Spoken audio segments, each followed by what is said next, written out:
드디어 예수님께서 빌라도의 법정에 서셨습니다. 예수님께서 서신 그 빌라도의 법정, 그곳은 이미 예비된, 예정된 곳이었습니다.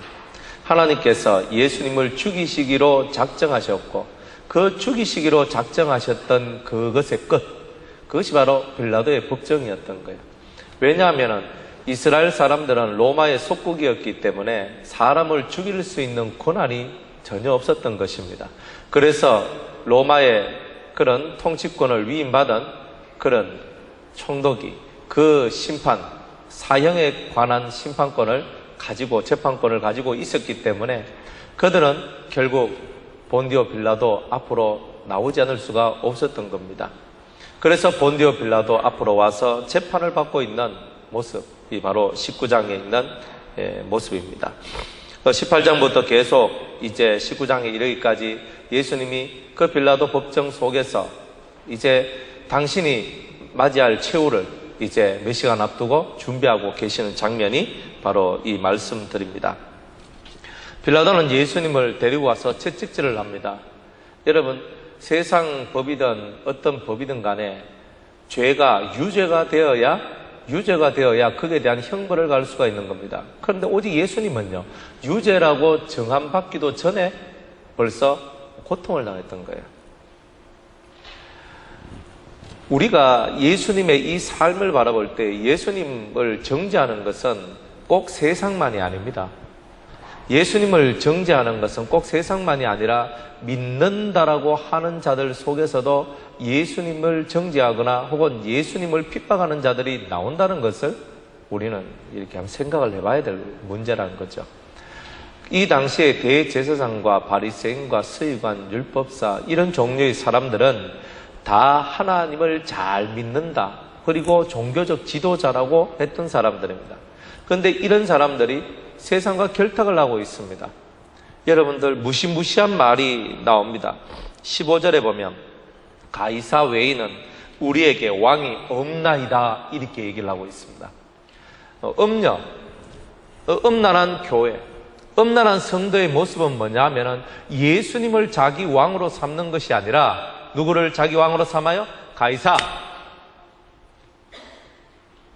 즉 로마의 황제 시저, 그를 나의 황제로 삼겠다는 겁니다. 나의 왕으로 삼겠다는 겁니다. 결국 주님도 우리에게 말씀하시기를 하나님과 재물을 겸하여 섬길 수가 없다라고 말씀을 하시며 세상 왕과 우리의 왕은 다르다는 것을 정확하게 보여주시는 게 예수님의 가르침입니다.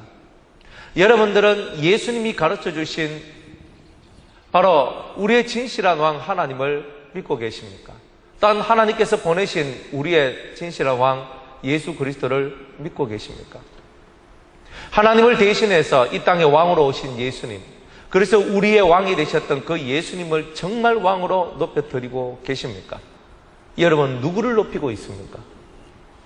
오늘 이 종교 지도자들은 하나님을 높이는 것이 아니라 자기 나라를 위해서 나라를 높이고, 그리고 이 정적인 예수님을 죽이기 위해서 자기들은 로마의 황제가 나의 왕입니다라고 고백한 어리석은 자들이었습니다.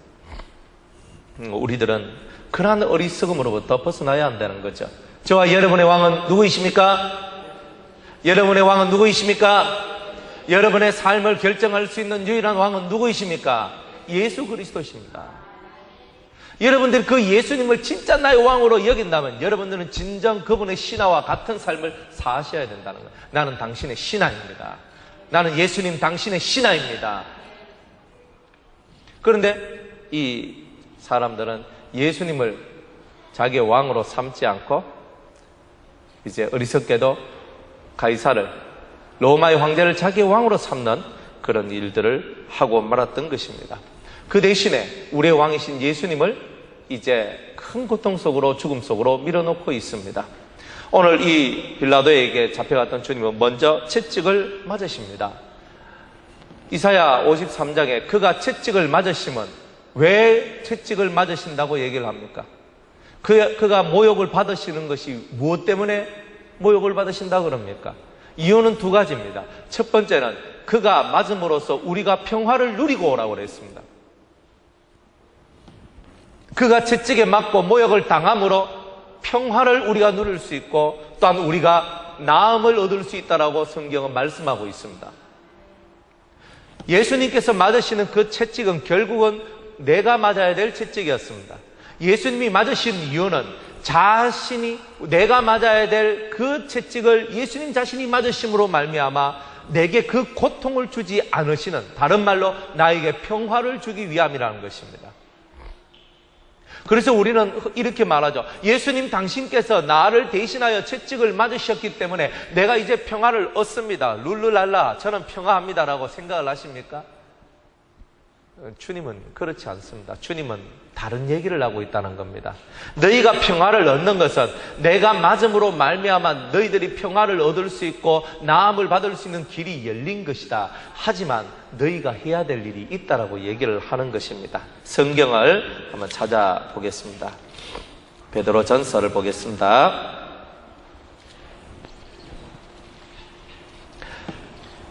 베드로전서 2장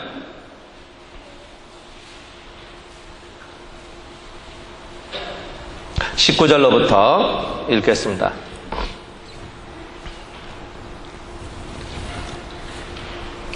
과연 채찍이 뭔가?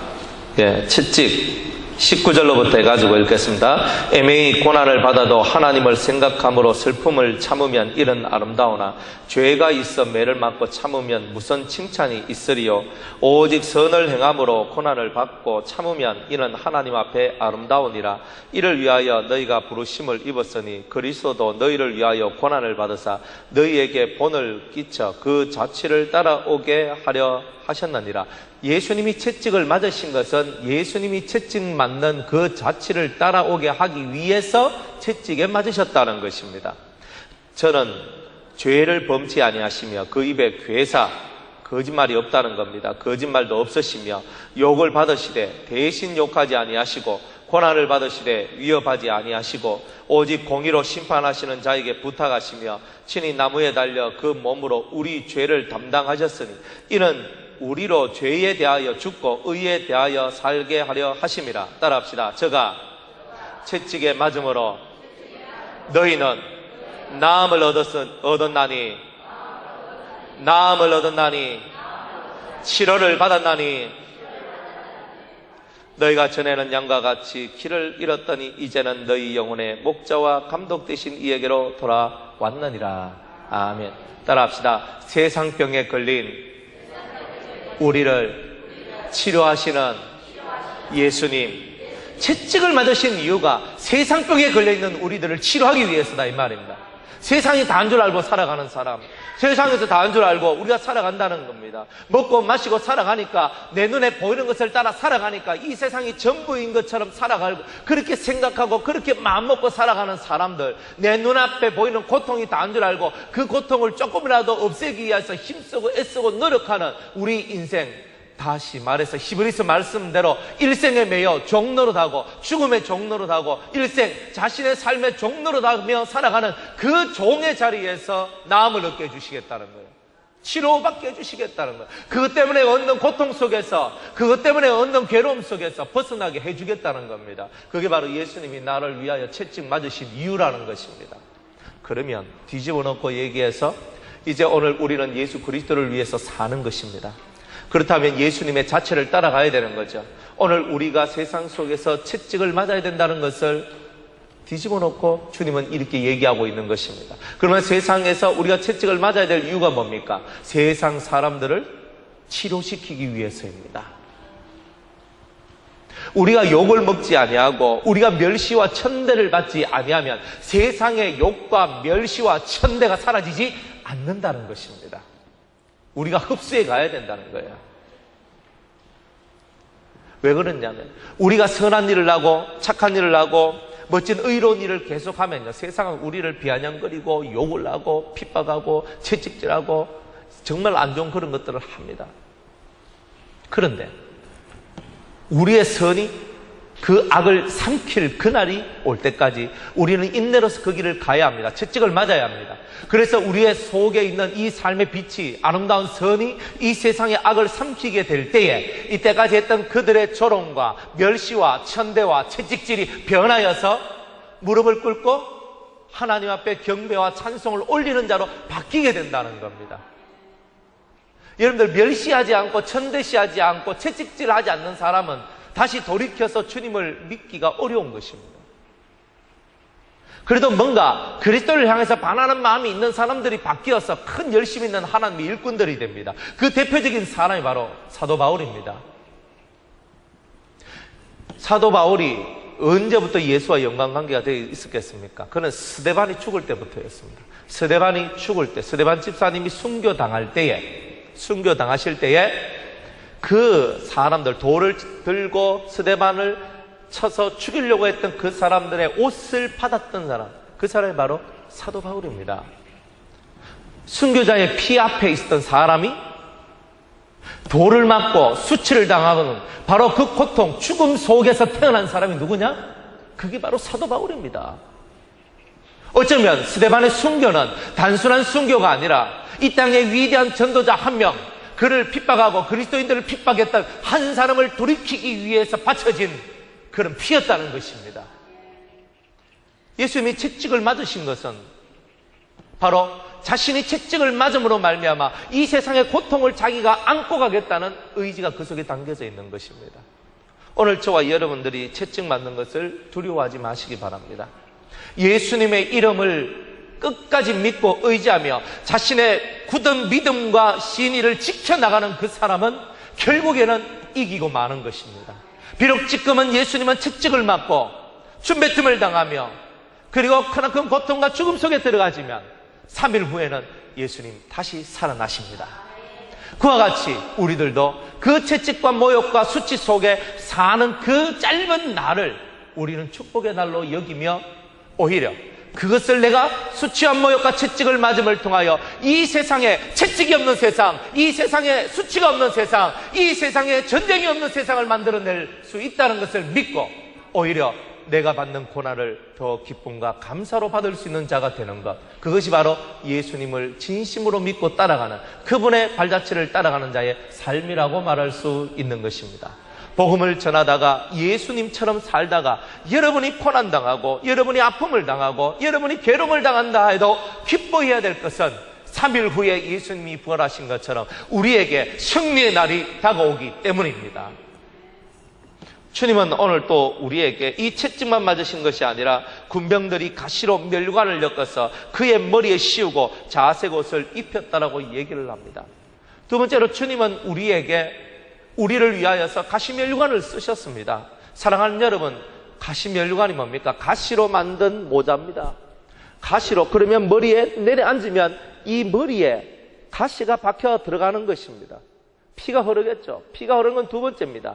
내가 움직일 때마다, 뭔가에 건들려서 충격을 받을 때마다 이 가시가 내 머리를 찌르기 시작하는 겁니다. 얼마나 고통스럽겠습니까?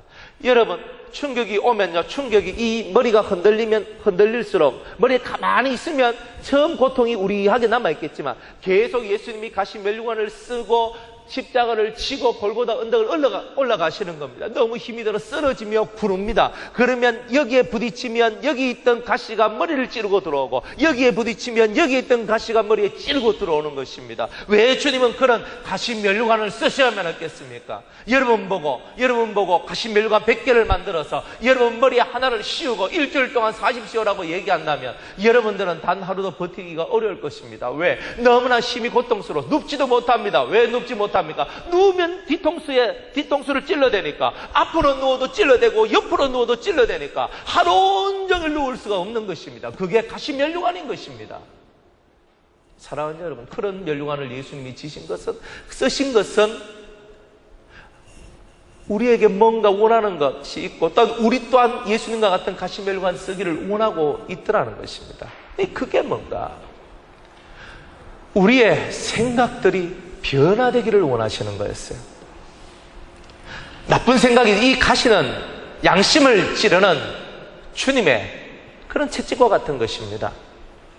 무슨 말이냐면 우리의 양심을 속이고 일하고 우리의 마음에 양심이 없는 듯이 살아가는 그런 사람들, 생각 없이 살아가고 앞니를 바라보지 못하고 단순히 현재의 삶을 바라보고 있는 우리의 생각들을 없애기 위한 주님의 그런 모습이라는 것입니다. 그러면 이 가시면류관이 무엇을 의미하는가? 히브리서 8장을 한번 보겠습니다.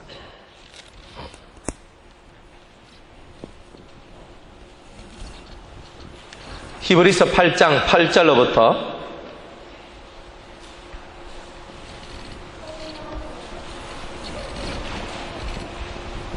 히브리서 8장 8절 이하 말씀, 저희를 허물하여 일렀으되 주께서 가라사대 볼지어다 날이 이르리니 내가 이스라엘 집과 유다 집으로 새 언약을 세우리니 또 주께서 가라사대 내가 저희 열조들의 손을 잡고 애굽 땅에서 인도하여 내던 날에 저희와 세운 언약과 같지 아니하도다. 저희는 내 언약 안에 머물러 있지 아니하므로 내가 저희를 돌아보지 아니하였노라. 또 주께서 가라사대 그날 후에 내가 이스라엘 집으로 세울 언약이 이것이니, 따라합시다. 내 법을 저희 생각에 두고 저희 마음에 이것을 기록하리라. 나는 저희 하나님이 되고 저희는 내게 백성이 되리라. 또 각각 자기 나라 사람과 각각 자기 형제를 가르쳐 이르기를 주를 알라 하지 아니할 것은 저희가 작은 자로부터 큰 자까지 다 나를 알미니라. 내가 저희 불의를 긍휼히 여기고 저희 죄를 다시 기억지 아니하리라. 아멘. 우리의 머릿속에는 뭐가 있느냐 하면은 잘못된 생각들이 있습니다. 여러분들 창세기 6장에 보면 노아 때에 하나님께서 홍수를 내리는데 홍수를 내린 이유가 있습니다. 그것은 뭐냐? 온 세상에 악이 관영했는데 넘쳐났다는 말입니다. 악이 넘쳐났는데 그 중에서 제일 큰 고통은 뭐냐? 그들이 생각하는 것마다 다 죄라. 이렇게 성경은 얘기했단 말이에요. 따라합시다. 생각하는 모든 것이, 계획하는 모든 것이 죄다. 뭐라고요? 생각하고 계획하는 모든 것이 다 죄라는 겁니다.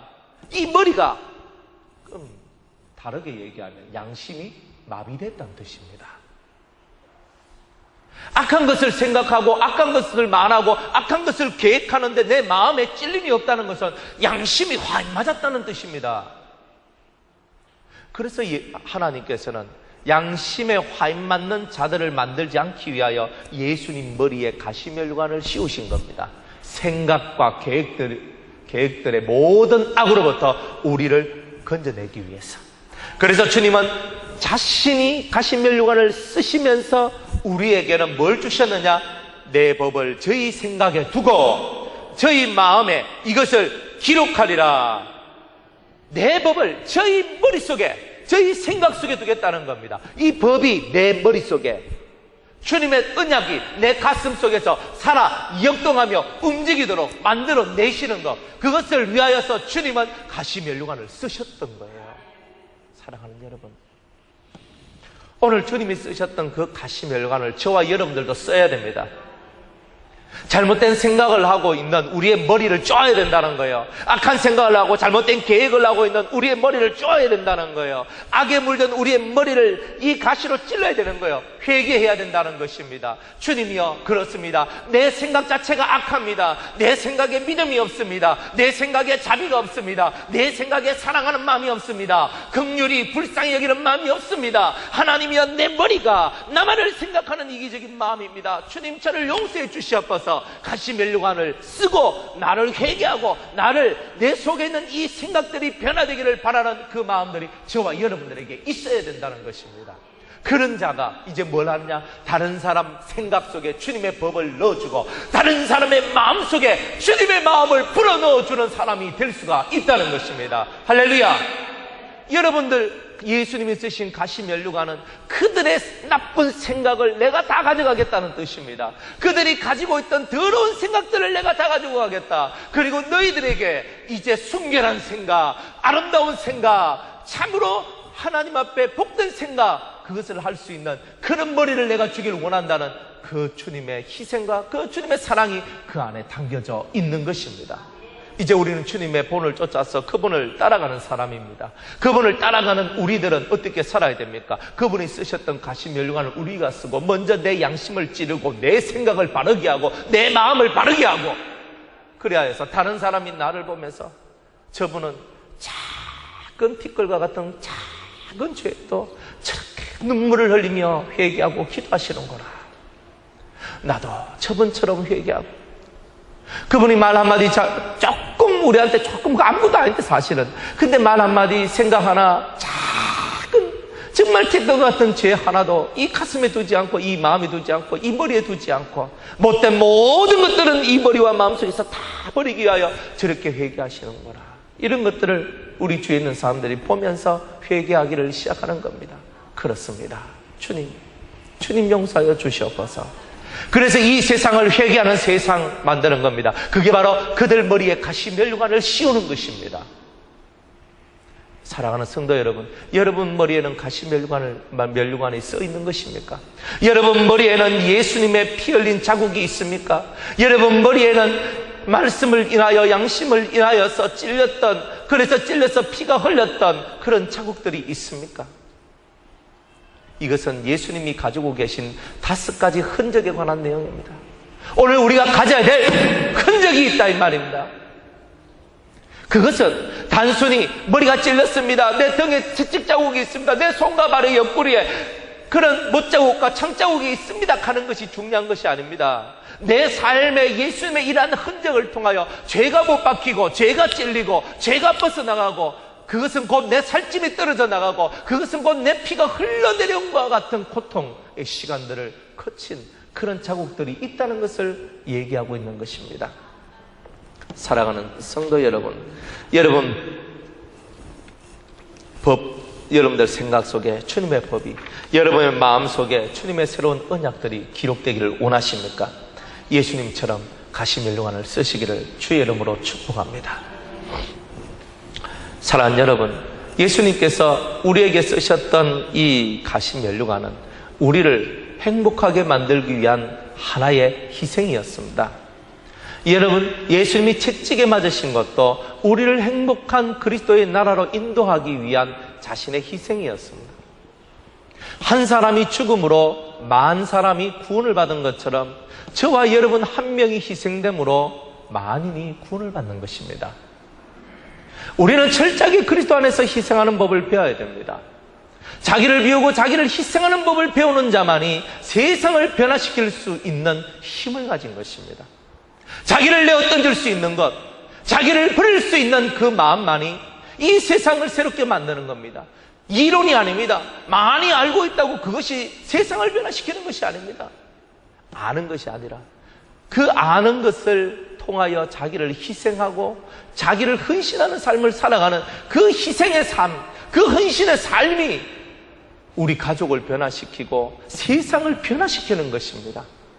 무엇이 여러분을 껄끄럽게 만들고 무엇이 여러분을 고통스럽게 만드십니까? 예수님의 채찍을 맞으시고 예수님의 가시면류관을 쓰세요.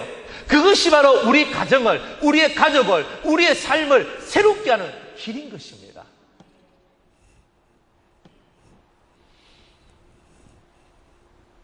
빌라도 앞에 서 있는 예수님, 그리고 예수님 저 뒤에서 부정한 것을 얻지 않기 위하여 뒤에서 협박과 공갈을 치고 있는 이 사람들을 한번 보세요. 이 사람들은 얘기를 합니다. 이 사람들은 저를 없이 하소서. 따라합시다. 예수님을 없애소서. 저를 십자가에 못 박으소서. 저를 죽이소서. 이 소리는 누구의 소리인가? 그거는 내 안에 있는 악의 소리인 것입니다. 저 밖에 있는 세상의 소리만이 아니라 내 안에 있는 악이 말하기를 진리를 죽이소서. 나는 진리가 듣기 싫습니다. 나는 말씀대로 살기 싫습니다. 너무 괴롭습니다. 힘듭니다. 내 안에 있는 악이 말하기를 저를 죽이소서. 내 안에 있는 말씀, 내 안에 있는 진리, 내 안에 있는 생명을 죽이소서. 내 안에 있는 그런 모든 복음을 죽여라. 이렇게 얘기하고 있는 것이 내 안에 있는 죄, 내 안에 있는 악의 요소들이 하고 있는 반응들인 것입니다. 우리 속에 있는 이 반항들을 죽여야 되는 거예요. 우리 10대들이요, 청년들이요. 여러분들 속에 있는 반항들이 죽어야 되는 겁니다. 옳은 것을 향하여서 여러분을 죽일 줄 알아야 됩니다. 사랑하는 어른들이요, 여러분들 안에 있는 반항을 죽여야 됩니다. 여러분들 속에 있는 의가 아닌 것을 향해 가고자 하는 그 마음들을 죽일 수 있는 힘이 저와 여러분들에게 있어야 된다는 거예요. 그것이 없으면 여러분들이 원하는 아름다운 세상은 오지 않습니다. 여러분들 아름다운 세상, 복된 세상, 행복한 세상을 원하죠. 복된 가정, 행복한 교회 원하지요. 여러분의 삶이 그런 고통이 없는 삶이 되기를 원하지요. 다 원합니다. 저도 원하고 여러분들도 원하고 우리 모두가 다 원합니다. 가족이 한 마음이 되어서 함께 하나님께 예배드리고 기도하고 찬송하고 영광 돌리는 삶이 되기를 원하죠. 천만에요. 만약 그렇게 되면요, 그 다음에는 또 다른 마음을 또 가집니다. 또 다른 거 또 오고 또 다른 겁니다. 사람의 욕심은 끝이 없습니다. 여러분들 속에 있는 예수를 죽이라, 예수를 없애라, 예수를 십자가에 못 박아라고 얘기하고 있는 그 악을 찾아서, 그 소리를 찾아서 그 음성을 없애야 되는 거예요. 나는 말씀을 많이 들었고 나는 많이 알기 때문에 나는 예수가 가득 차다고 절대 생각하지 마세요. 예수는 말이 아닙니다. 예수는 생명입니다. 여러분들 속에서 숨쉬고 있는 생명입니다. 여러분의 삶이 언어가 아니라 말 잘하네, 설교 잘하네, 이게 아니라 우리의 삶을 통하여, 우리의 행동을 통하여 드러나야 될 그 삶, 내 라이프, 그것이 바로 예수님, 그게 바로 생명이라는 겁니다. 그게 없으면 안 되는 거예요. 말은 아무리 잘하면 뭐합니까? 희생이 없고 섬김이 없고 아무것도 없는데, 우리가 가져야 될 그 진정한 믿음, 우리가 가져야 될 진정한 가시면류관을 우리는 오늘도 외면하고 있는데, 오늘 저와 여러분들은 가시면류관을 쓰기 위하여 힘쓰고, 오늘도 우리의 생각과 우리의 마음의 악함을 없애는 그 회개로 저와 여러분들은 들어가야 된다는 것입니다. 예수님이 죄짐을 지고 가셨지만 회개의 몫은 우리의 것입니다. 회개는 우리의 몫이라는 겁니다. 우리 스스로가 우리의 생각부터 시작해서 우리의 모든 입술에서 나오는 말과 우리 행동의 하나하나, 정말 미세한 것 하나하나마다 우리를 쳐다봐야 됩니다. 내가 내 머릿속에서 드러나고 있는 생각과 말과 또 내 삶의 끝들을 쳐다보고 생각하고 바라볼 때에 다른 사람을 쳐다볼 여유가 없습니다. 나를 돌아보아 먼저 나를 만들어가는 것이 우리가 해야 될 일인 것입니다. 예수님께서 서신 빌라도 법정 안에는 다른 그 어떤 사람, 유대인들도 들어오지 못합니다. 빌라도 앞에 선 것은 예수님 혼자밖에 없는 겁니다. 유대인으로서 오직 홀로 그 앞에 서시는 겁니다. 우리들도 마찬가지입니다. 우리는 세상이라는 거대한 힘 앞에, 마귀의 능력이라는 그 힘 앞에 우리는 홀로 서서 대적을 하는 겁니다. 진리는 고독합니다. 그러나 능력이 있습니다. 여러분은 고독하나 고독한 중에 능력이 나오는 겁니다. 진리는 고독하나 능력이 그 속에서 나오는 겁니다.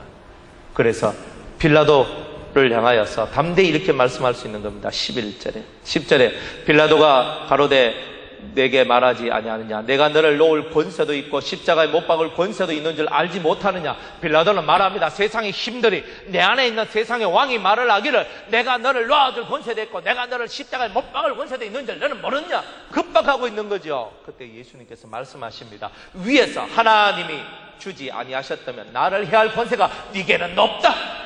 그러므로 나를 네게 넘겨준 자의 죄는 더 크니라.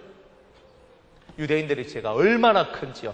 2000년 동안 디아스포라 생활을 해야 될 죄값, 그 죄값을 치르고 있는 거 아닙니까?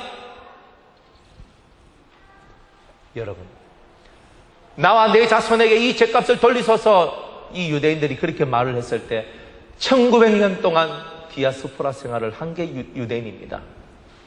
무서운 얘기 아닙니까?